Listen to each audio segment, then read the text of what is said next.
Теманы улай Алматыда апта башында орун алган окуяларга карата жергиликтүү эксперттер ар кандай жоромолдорду бере баштады. Алардын айтымындары буга чейин Актөбө орун алган окуялар менен кечээки Алматыдагы теракттар бири-бирине байланыштуу деген пикирди айтышууда. Кээ бирөөлөрү бийлик бул окуядан пайдаланып саясий айдыңда өзүнө ыңгайсыз адамдарга басымды күчөтөт деген божомолдорун айтып атышат. Ушул жана башка пикирлерге кененирээк баяндамачыбыз Эланора Сагындык кызы токтолот. Деги кечээ ошондо Алматыда эмне болду? Жооп болот. Рахмат Назик, ушул көчө Алматыда болгон окуяларды эл арасында канды дүйшөмбү деп атап коюшту. Бирок ушул күнү бүгүнкү чейин кечээ Алматы шаарында болгон окуялар эмне болгон кол салуу болду, кандай мүнөздө кол салуу болду, ушул бүдөмүк тартып турат. Себеп дегенде ушул окуялар көчө болуп өткөндөн кийин кечинде казак президенти Нурсултан Назарбаев буну теракт деп сыпаттаган болчу. Бирок бир аз өтпөй эле ушул өлкөнүн ички иштер министрлиги бул окуяга бир эле кишинин катыштыгы бар, кол салууну бир эле киши уюштурган жана ал ушул полициячыларга өч алуу максатында бул ишке барган деген оюн айтып жатат. Жана муну менен ички иштер министрлиги ушул кечээ өткөн окуяны бул катардагы кылмыштардын бирине теңөө ушундай максаты барбы дегендей ойду калтырат.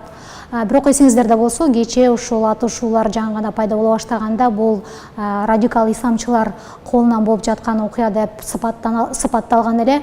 Ошондон улам ушул дүйшөмбү күнү Алматыда болуп өткөн окуялар боюнча казак бийлигинин өзүнүн бир так бирдиктүү позициясы жокпу деген ой бар, же болбосо казак бийлиги муну билет, бирок болуп өткөн окуяларга ашыкча баягы саясий боек берип, көбүртүп жабыртып, салмак кошкусу келбей атабы деген ойлорго түртөт. Бийлик бул окуяны өз пайдасына колдонот дегенде кандай түшүнсө болот? Ооба, бул маселеде дагы ушул казактын айрым эксперттери өз ойлорун билдирүүгө жетишти. Талгат Мамараимов аттуу саясий талдоочу эми ушул Алматыдагы окуялардан кийин өлкөдө антитеррордук операциялар күч алат жана ошол операциялардын алкагында бийлик өзүнө баягы ыңгайсыз адамдарды тазалап алат деген өзүнүн божомолун берип жатат. Анын айтымында ушул Алматыда болгон окуя бийлик үчүн эң жакшы шарттарды түзүп берип жатат.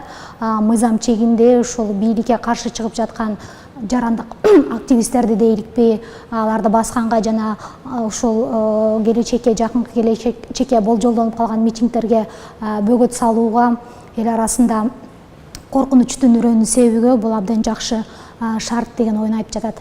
Актөбөдөгү окуялардын Алматыдагы соңку окуяларга кандай байланышы болушу мүмкүн дейсиз? Ооба, бул боюнча айта кете турган болсом, ушул Актөбөдөгү окуялар боюнча Актөбө негизи ушул бийликке каршы чыгып жаткан митингдердин борбору болчу деп айтып атышат саясий эксперттер.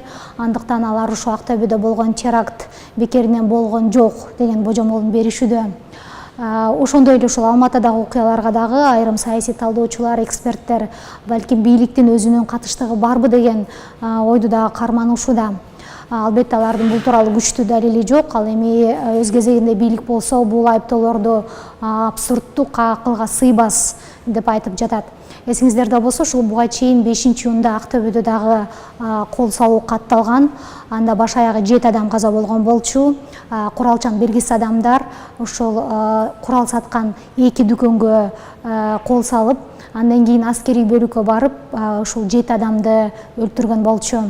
Эмнеси болсо да ушул күнгө ушул эки Алматыда жана Актөбөдө болгон окуялар иликтенип териштирүү иштери жүрүп атат. Андыктан бийлик ушундай ар кандай божомолду берүүдөн алыс болуп, окуянын тыкыр иликтенишин жана жыйынтыгын күтүүнү сунуштоодо.